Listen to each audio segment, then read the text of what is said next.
ये आपके पास example number 3.3 है ना। अगर क्वेश्चन नंबर 3.3 आपको पास दिया हुआ है, कह रहा है क्या, डिप्लीट द गैल्वेनिक सेल। ये क्या कौन सा है, गैल्वेनिक सेल।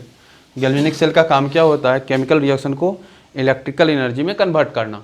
ठीक है, उसमें कह रहा है क्या कि रिस्पेक्टिव रिएक्शन होता है। यहाँ पे जो आपको रिएक्शन देखने को मिल रहा है ना, वो रिएक्शन क्या है, तो कहता क्या है कि आपको जेडन ये सॉलिड से जिंक एक्वस बना रहा है, और दूसरा आपके पास है ना Ag से आपको Ag एक्वस से Ag बना रहा है।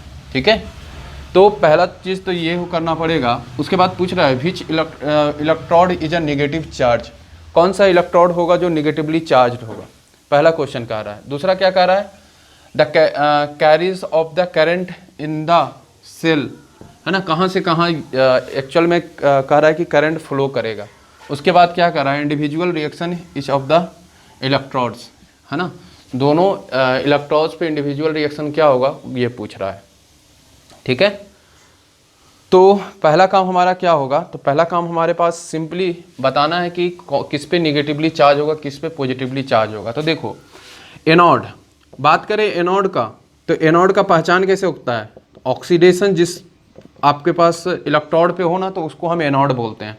अब देखो ऑक्सीडेशन किसका हो रहा है, जिंक से Zn प्लस बना रहा है ना, तो जिंक से क्या बना रहा है, Zn +2 बना रहा है ना। अब आपके पास 2 इलेक्ट्रॉन करोगे तो क्या होगा, Zn से जिंक प्लस बना लिया, बात समझ रहे हो। Zn से Zn +2 जब बनाया तो ये क्या हुआ, बेसिकली ऑक्सीडेशन हुआ। मतलब ये किसका रिएक्शन रहेगा, एनोड का। किसका रहेगा, एनोड का, है ना। और अगर हम बात करें कैथोड वाले पोर्शन का, तो कैथोड वाले पोर्शन में आपको क्या देखने को मिलेगा, तो कैथोड वाले में आपको देखने को मिल रहा है कि Ag+ से मैं क्या बना रहा हूँ, है ना, Ag+ से क्या बना रहा हूँ, 2Ag बना रहा हूँ, है ना, मतलब Ag बना रहा हूँ,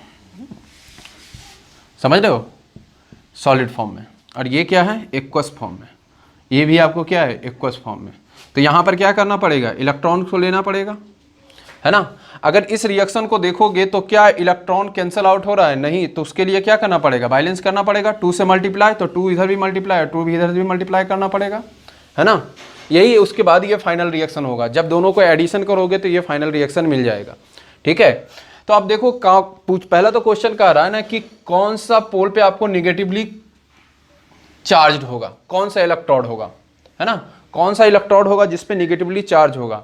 अब सोचो कि कौन सा इलेक्ट्रोड पे होगा। सिंपल सा समझो, जब आप गैल्वेनिक सेल बनाते थे तो आपके पास एक एनोड होता था, दूसरा कैथोड होता था, है ना। और उसमें भी आपने स्टैंडर्ड सेल पढ़ा होगा जिंक के बारे में। तो जिंक क्या होता था कि ये जिंक वाला प्लेट लगातार क्या होता था, ऑक्सीडाइज्ड होता था और Zn++ में बनता था। तो यहाँ पर क्या होता था, निगेटिव चार्ज आता था, है ना। क्या, कौन सा चार्ज आता था, निगेटिव चार्ज आता था। अब निगेटिव चार्ज आया तो ये वाला जो पोल हुआ है ये निगेटिवली चार्ज हो गया, निगेटिवली चार्ज हो गया। मतलब आपके पास जो इसका आंसर होगा, निगेटिवली चार्ज कौन होगा, दैट इज कौन होगा, एनोड वाला इलेक्ट्रोड होगा। एनोड वाला इलेक्ट्रोड क्या होगा, निगेटिवली होगा, है ना। दूसरा, अगर हम बात करें the carriers of current in the cell. अब सोचो कि आपके पास ये निगेटिव से ये दूसरा वाला क्या होगा, ऑब्वियस क्या होगा, पॉजिटिव होगा, है ना। उस केस से आपको क्या होगा, ये पॉजिटिव होगा। अब दोनों में क्या करते थे, वायर कनेक्ट कर देते थे, है ना। तो वायर अगर करंट कनेक्ट किए तो क्या होगा, इलेक्ट्रॉन जहां एक्सेसिव है तो ये इलेक्ट्रॉन्स का फ्लो ये होगा, है ना।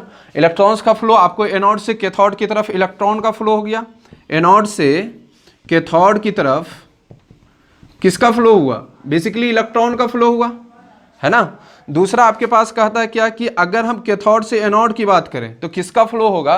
सिंपल इज दैट, आपको क्या पता है ना कि करंट के बारे में एक सिंपल सा थ्योरी पता होगा कि जिधर इलेक्ट्रॉन का, जिस डायरेक्शन में इलेक्ट्रॉन का फ्लो होता है उसके अपोजिट किसका फ्लो होता है, दैट इज अ करंट का फ्लो होता है। किसका फ्लो होता है, करंट का फ्लो होता है। तो बेसिकली हमारे पास ये जो डायरेक्शन बताएगा इसके अपोजिट, है ना, जिधर भी इलेक्ट्रॉन का फ्लो हो रहा है उसके अपोजिट वाला डायरेक्शन क्या होगा, तो that is a electric current का डायरेक्शन होगा।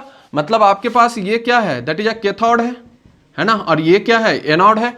तो कहां से कहां आपको एक्चुअल में कैरीज करेगा इलेक्ट्रिक करंट को, तो कहता है कैथोड से एनोड की तरफ। तो इसका आंसर क्या हो जाएगा, कैथोड टू एनोड। क्लियर है। अब इंडिविजुअल रिएक्शन में क्या होगा, इंडिविजुअल रिएक्शन में यहाँ जिंक से Zn+2 बनाया और 2 इलेक्ट्रॉन्स, है ना, और ये थर्ड का आंसर हो गया आपको, सिंपल सा, है ना। तो आप इस तरह से इस क्वेश्चन को सॉल्व कर सकते हो जिसमें आपको कॉन्सेप्चुअली ये वाला पार्ट क्लियर होना चाहिए, जो गैल्वेनिक सेल है ना, जो गैल्वेनिक सेल है उसका आपको पता होना चाहिए, तभी जाकर ये क्वेश्चन अटेम्प्ट हो सकता है, ठीक है।